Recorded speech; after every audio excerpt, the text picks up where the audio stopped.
Oh guys, ayan, pinapalitan ko ng peso. Binibili ko yung mga $1 nila. So, okay sa'yo, Ben, how much? 4,750 sa'yo, ah.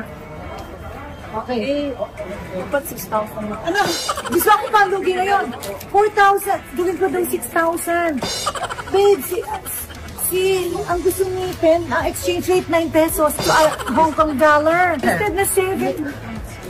Ginawa ko ng 750. Pwede daw pang 9 pesos ang exchange rate.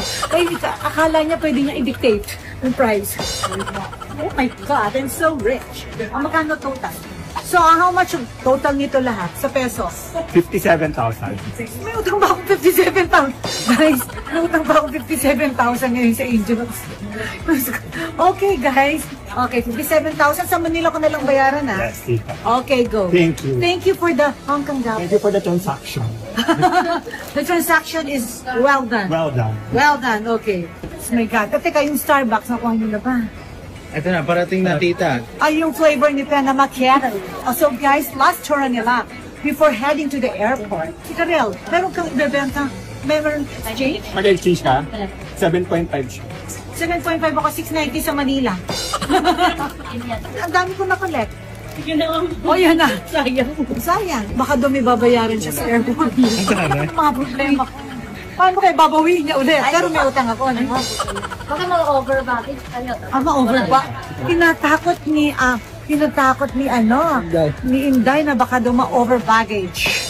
Then choose your Starbucks. You so know her Starbucks. Tita, make it all. Yan na yan si M. Okay, open mo na pen. Press it. Press it. Press it. Press. May nanakalong. Okay. Pull it. Pull it. Ben, ba't ka naka-straw? Eh, hot yan. Take it out. Take it out. Ay, Ben, hinihila lang yan. Masyado kang Wonka. So, gusto kong i-try mo. Sige, masarap yung macchiato sa Hong Kong or sa Philippines? Mainit, ma'am. Pero anong mas masarap? Sa Philippines or sa Hong Kong? Sa Hong Kong. Ah, Hong Kong.